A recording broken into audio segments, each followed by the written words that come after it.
guys, ayan, ipiprito muna natin ng bahagya itong ating salmon na gagawin natin na sinigang. Para mas mawala yung lansa niya pag isinigang natin mamaya. Okay? So, ganyan. Nilinisan ko lang yung salmon natin at nilagyan ko ng pamintang durog at asin bago ko pinirito. Para at least pag itinambog natin siya mamaya sa sabaw ng ating sinigang ay may lasa na agad siya, diba? So, ganun yan guys.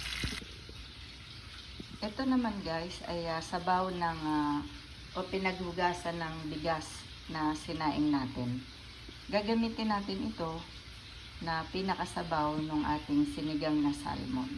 Okay?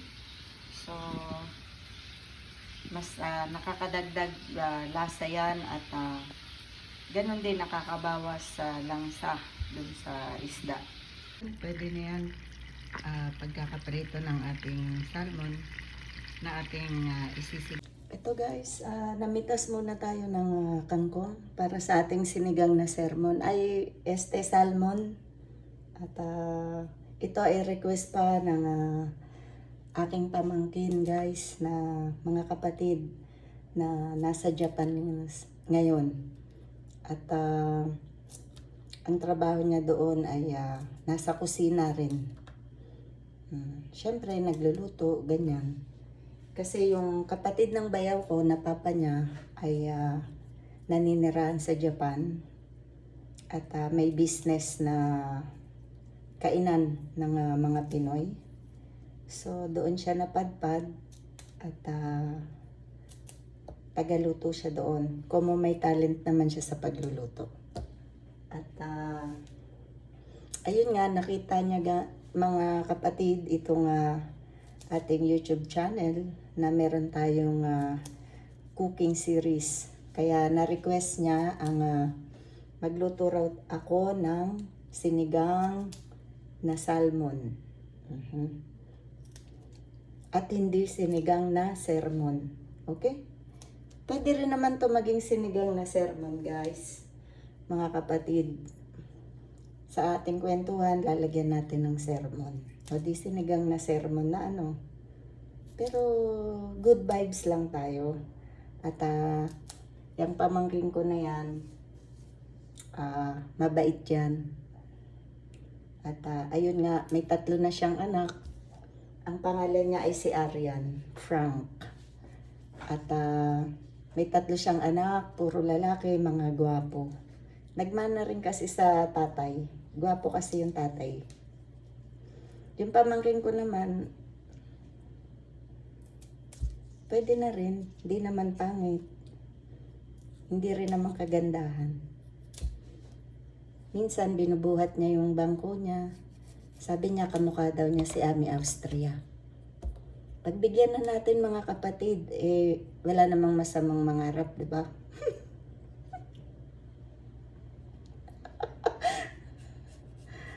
Yala. Ito guys, tatapusin natin itong ating kangkong na request ng aking kapatid. Kapatid at pamangkin na nasa Japan. Okay? At dahil dyan guys, may nabuo akong bago nating segment patungkol dito sa ating cooking series. Malakas ang hangin guys. Dahil dito sa ating cooking series, may bago tayong segment na gusto ko ninyong malaman. After ko mai-upload ito, ay i-anunsyo natin dyan sa ating Facebook na kayong mga kapatid ko na subscribers at followers sa Facebook, need nyo lang mag-subscribe of course at i-follow ako sa Facebook upang maging bahagi kayo ng ating community na ating kapatiran dito sa YouTube at sa Facebook. Okay? Wala kayong ibang gagawin kung hindi mag-request. Magre-request kayo ng kung ano ang gusto ninyong lutuin ko. Na something naman na talagang paborito mo yun or pinaglihian mo sa iyong pagbubuntis kung ikaw ay babae. at nanganak, ano ba yung pinaglihan, kung ano yung gusto nyo. At pag napili ko kayo guys, ang inyong request ay bibigyan ko kayo or mananalo kayo ng GCash 2,000. Tama po, GCash 2,000 para sa mapipili kong request kung ano ang gusto nyong lutuin ko. Ano? At upang mailuto nyo rin yung inyong gustong pagkain o ulam na ni-request ninyong lulutuin ko, bibigyan ko kayo ng GCash 2,000 upang mailuto nyo rin yan at maihain ninyo sa inyong mahal sa buhay at o sa inyong pamilya, okay?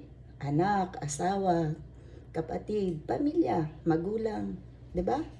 So, yan ang isa nating bagong segment na inyong aabangan at ating katutuwaan at pagsasaluhan bilang magkakapatid. Okay?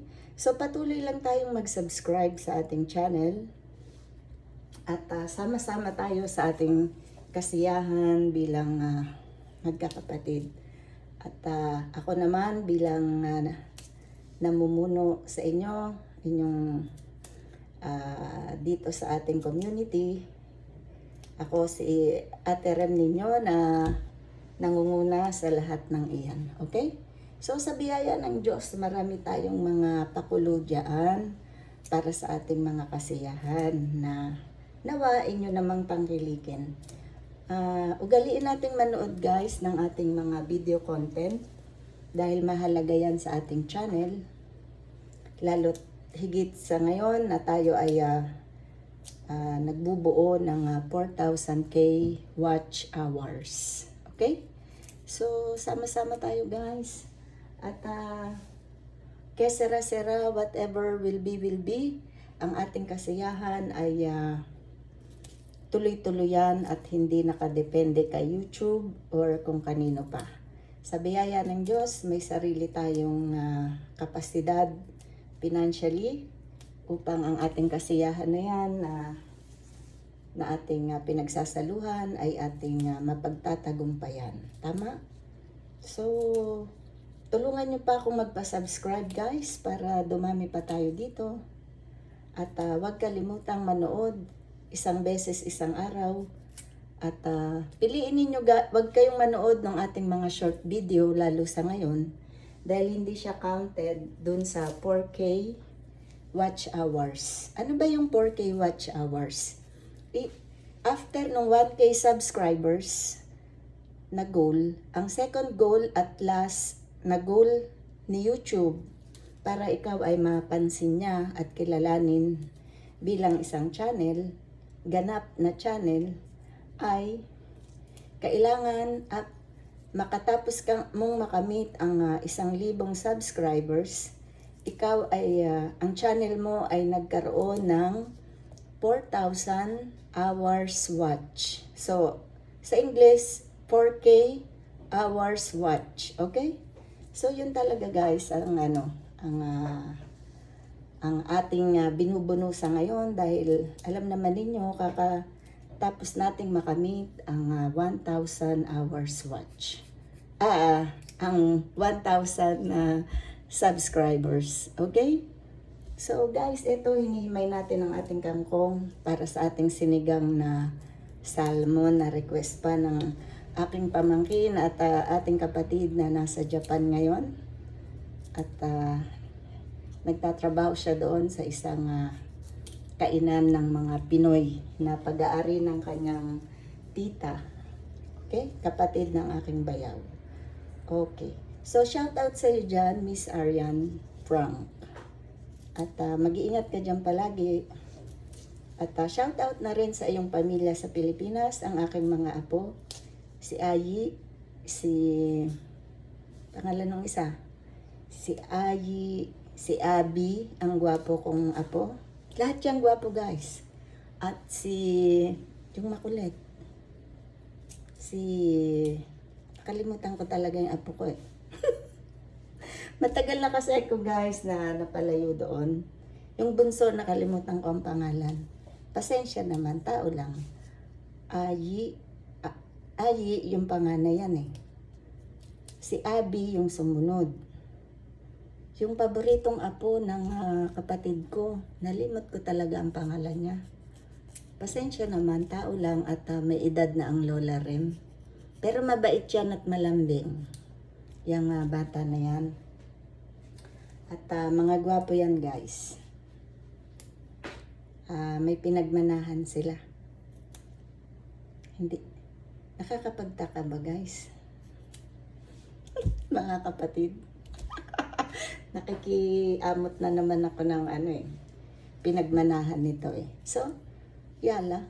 Ganun guys, talagang nalimot ko pa ang pangalan niya. Sorry naman, tao lang.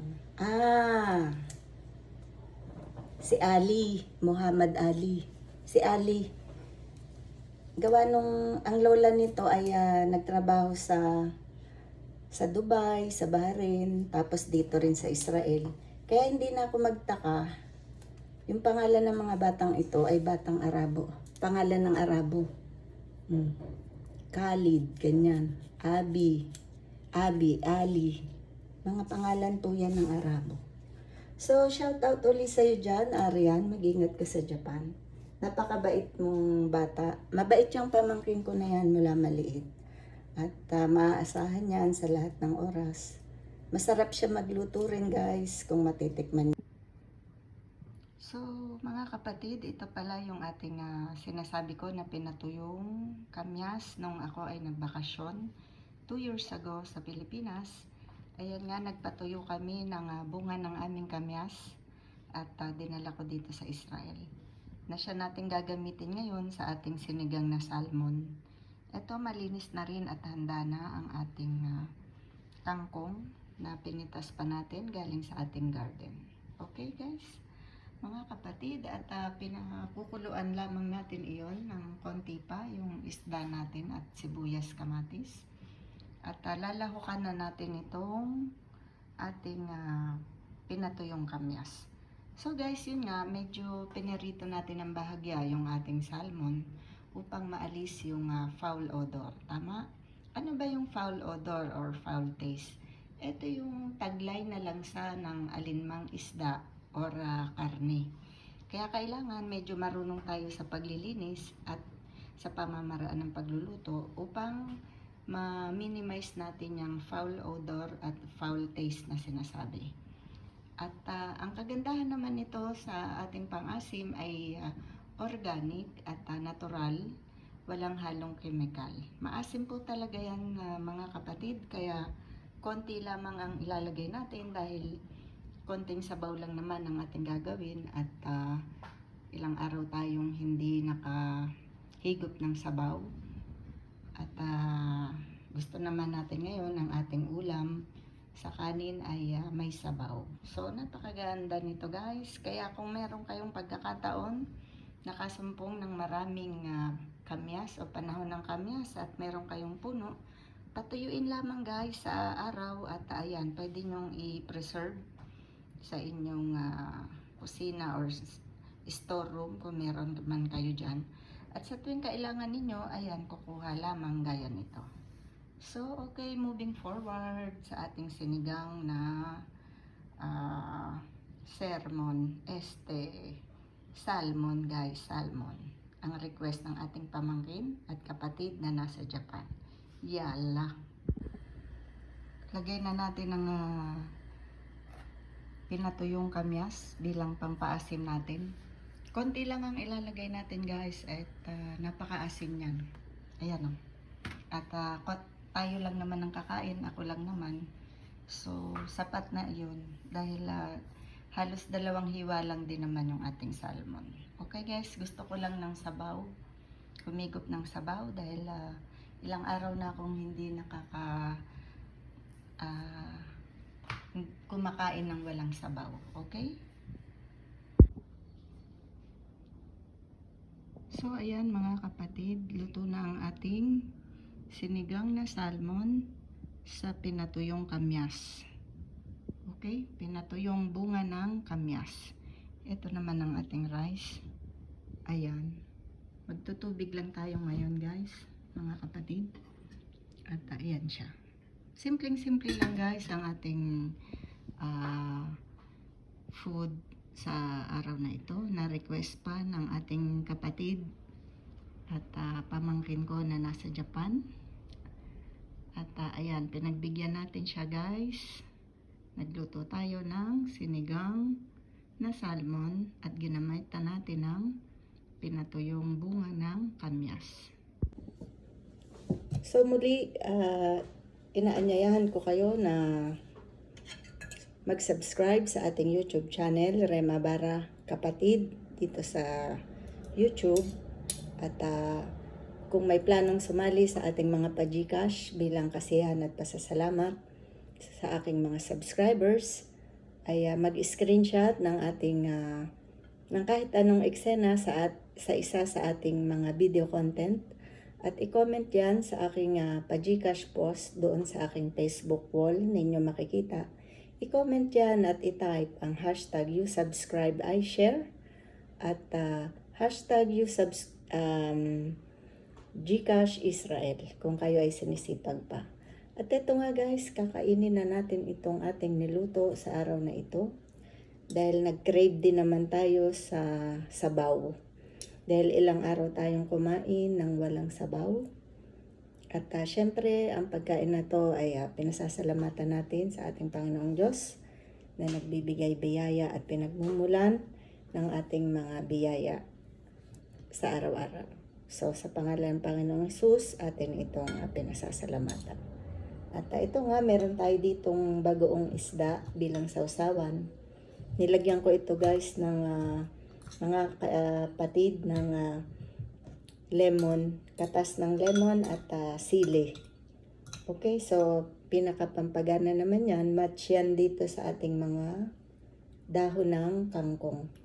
Of course guys, itong ating dahon ng kangkong ay pinitas pa natin doon sa ating garden, 'di ba?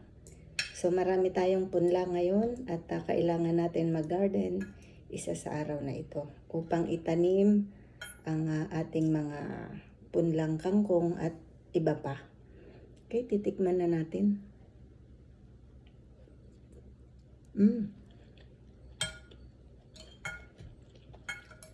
Sarap guys. Masarap mga kapatid. Sabaw pa lang, ulam na.